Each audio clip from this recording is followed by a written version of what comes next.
Wow. So a lot happened this past weekend at YCS Niagara, and a lot of decks moved around in terms of where they rank, overall in the meta, and that's what I'm talking about here today, guys. So welcome back to Just Nuts, and let's just hop right into it. So the first deck here, obviously, is Thunder Dragons. They're right out of Soul Fusion on Friday. They were released or made legal officially, and so this was their first tournament being available, and a lot of people probably underestimated them. I mean, I personally thought we were going to see 3, maybe 4 Thunder Dragons in the top slots. No, we saw 9 Thunder Dragons, not only taking the most top slots out of any deck in the meta, but like completely shattering pretty much anybody's expectations of what the deck would do. And I guess thinking about it, it's not too surprising. I think a lot of people probably weren't ready side deck wise to handle Thunder Dragons. As well as Thunder Dragons are a fairly powerful deck, but they're very fair. So that's why I don't think they're the best deck in the game. I just think this tournament specifically, they caught a lot of people off guard who weren't ready for them, as well as they can do some very powerful things that a lot of decks in this currently cannot keep up with. So yeah, I think it's a very good deck. I think it's still probably tier 1.5, maybe tier 1. It's still very good. Definitely competes with pretty much any deck in the meta. And then probably the best deck in the game currently is probably Dark Warrior. It's just Dark Refer, Armageddon Knight, and Malicious are all at like the prime of their careers. We will see where they go ban list wise. If this deck continues to be the best deck for too long, we probably will see something ban list wise hit to either Mally or Greffer or Armageddon Knight. One of them has to go. I think Mally's probably the best one to hit just because it lowers the ceiling on Greffer and Armageddon Knight. So if you hit Mally, it's like hitting all 3. So you're covering all of them with one fell swoop. But I'm curious if they would drop Mally to 1 and make it completely useless, or drop it to 2 so that it still has some use, just not as insanely powerful.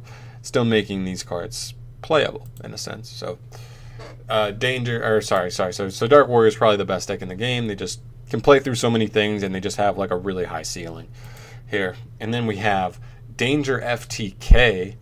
I believe we saw, I don't know how many Dark Warrior decks we saw in the top cut. I want to say it's like 6-ish. I want to say it was 6. But they also, like, Konami's terrible at listing these things on the website. So, like, they said, like, Goki. And just because they play a small Goki engine, they're not really Goki. They're more Dark Warrior than Goki. So, I don't really know exactly how many. I want to say there's, like, 5-ish. Don't take my word on that, though. Then we have the Danger FTK, which appeared this weekend for the first time. And, yeah, apparently it's very consistent, but completely gets shut down by Droll. But I'm sure, of course, you're going to play Called by the Grave, so, there are times where you're going to get Drolled and you're going to have Called, and you'll be fine. But apparently you just firewall, loop with, like, Grapha, and just keep looping Cannon Soldier until you win. So, kind of dumb there.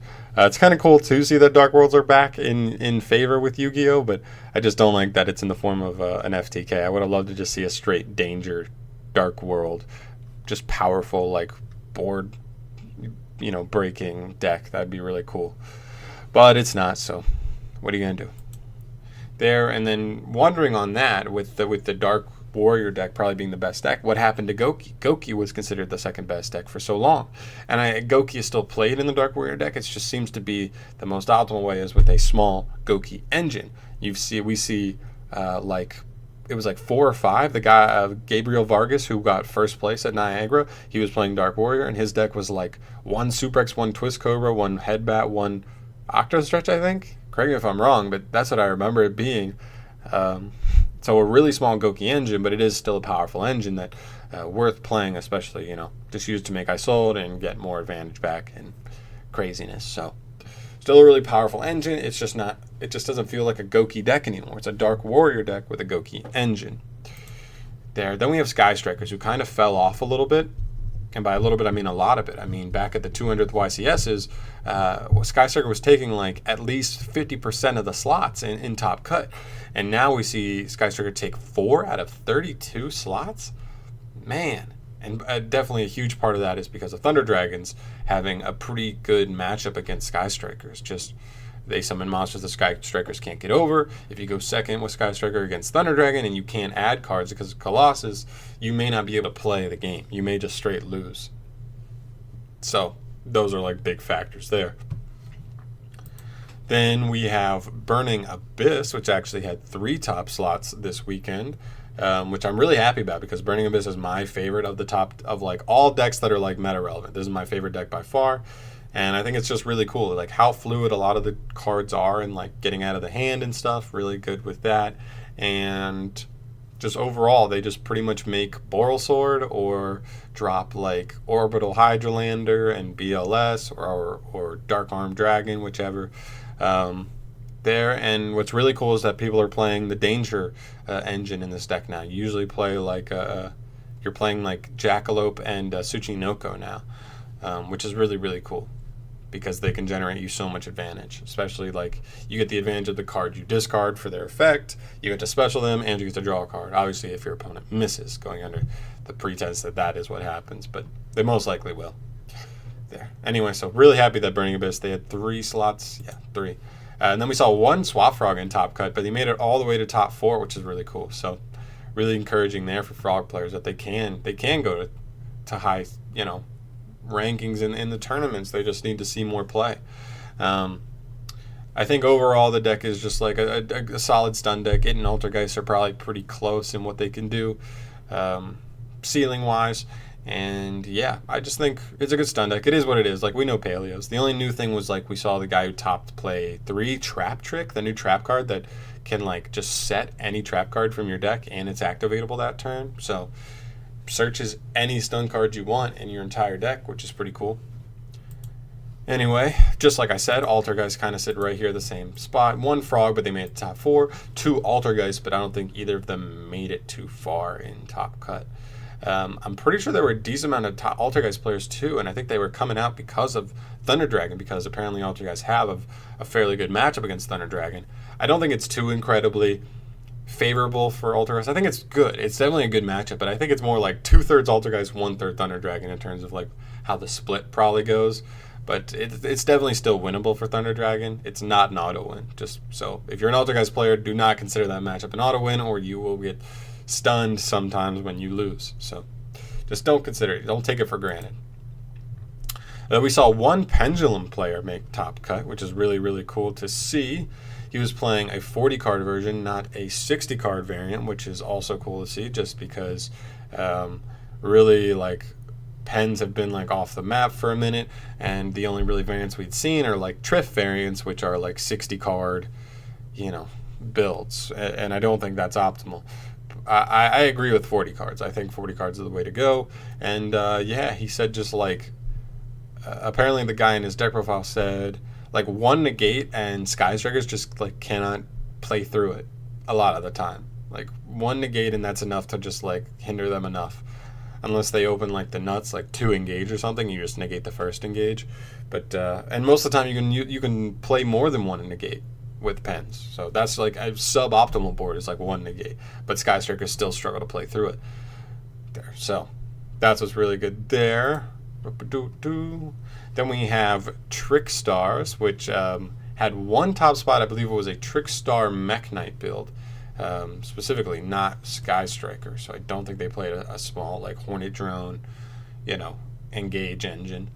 And I think Trick Stars are in for a rough patch with Thunder Dragons. Thunder Dragons keep them from adding any cards, as well as their big beat sticks. And everybody knows, like, the 2 down, like, Trick Stars' upside is that they have a 1-card engine that if you open Candina or Terraforming or Light Stage, you get to do your combo and you're going to plus a good amount. Thunder Dragons don't let you add cards from deck to hand, so take your advantage and just cross it out. And then what's the biggest downside of Trick Stars that everybody talks about? Everybody says Trick Stars can't deal with big monsters. Thunder Dragons every turn are putting up 2 or 3 big monsters. So Thunder Dragons are just a really, really tough matchup for Trick Stars in general. So I think Trick Stars are in for a rough patch, while Thunder Dragons sit in probably the top and probably the 2nd or 3rd slot in the game. So it's going to be a rough patch for Trick Star players for sure.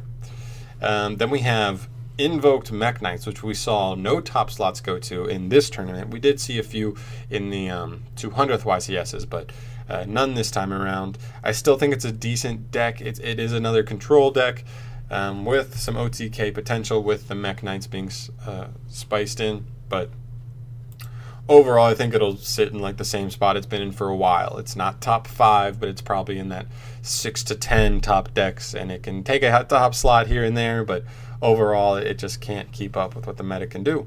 And it's a going second deck, and all these decks, you can have a going second deck, and that's a nice advantage that you almost always get to go when you want to go, but the decks you're playing against are going first. So if they just set up a situation that you cannot play through, it don't matter if you're a going second deck. So keep that in mind. There.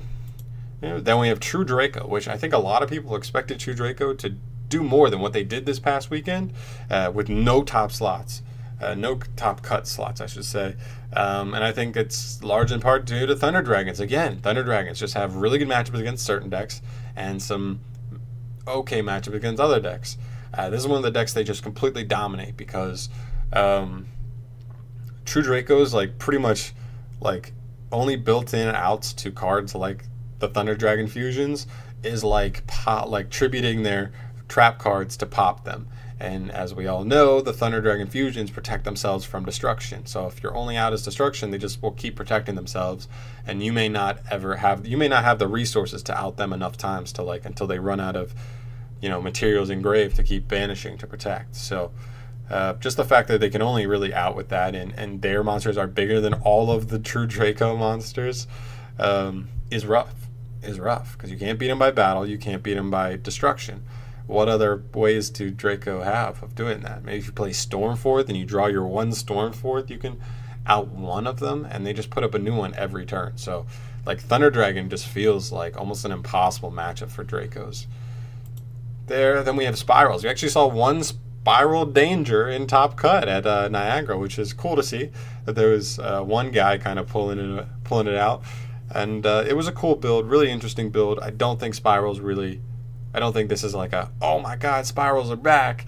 I think it's just I think they're kind of in the same spot. They have a high ceiling, but they have trouble with consistency, as well as kind of being a more fragile deck with so many one-ofs that they play. So Trickstars can straight up beat the deck if you get reincarnations and some other things too. So I think it's a powerful deck with a high ceiling, just consistency problems and a fragile engine. So keep that in mind. But I think you can definitely play with a lot of decks in the meta. And then I think this might be the last deck we're looking at today, but we have Cyber Dragons, which took no top cuts in this tournament. We did see it take a couple in the 200th series. But yeah, it's another one of those going second decks, and going second decks just have so much trouble nowadays because we have these decks like Dark Warrior, like Thunder Dragons that just set up these boards that just make it so tough for you to play the game going second. So I think it just sits in a weird position that can be tough until like some things change. So like I said, they're all meta. All these decks are meta. Do I have anything else here? I do. Oh, sorry. I wanted to put Gem Knights in here because we have seen Gem Knights take some top cut slots here and there. It's usually one here and there. But I thought it was worth throwing in here because I feel like fairly consistently they take one top slot. They didn't in this tournament, but we've seen the FTK with Gem Knights do its thing fairly consistently, and even if they don't get the FTK, they're able to just play Gem Knight Beatdown, where they can just summon multiple big Gem Knight beat sticks and just like go in on your opponent in the battle phase, and sometimes be able to come out with wins that way against decks that just were not ready for that kind of battle phase. So I just wanted to throw it in. I don't think it's anything crazy. I wouldn't expect it, but if you see one in a tournament, you should know. You should know all these decks, like, and how you play these decks, because you could see any of these on any tournament, and you don't want to. That could be the difference between you topping and not that one loss or win. So don't count them out. All these decks. So this is where they kind of, I feel like, stand. We're in a weird spot where we're not really sure where the meta is going to go, but hopefully this new ban list takes care of FTK problems via banning Firewall. We all say it. We all say every time, ban Firewall, ban Firewall. It never gets banned, and then we're just sad. But we still got to hold out hope, boys. Stay positive. We got to kill Firewall together. Boy, guys, thank you so much for watching this video. If you think, if you think some of my interpretations of what happened this weekend are a little off, let me know, because I definitely just want to know. I want to know what's going on, because there's a lot going on all at once. A lot of decks shifting because of Thunder Dragons, and then the new FTK and Dark Warrior coming into prevalence. But yeah, let me know what you guys think. Let me know what deck you play, and if you're happy or sad about the possible shift up or shift down the deck you're playing kind of had. And yeah, guys, enjoy the rest of your Thursday. Time flies. Time flies. Bye.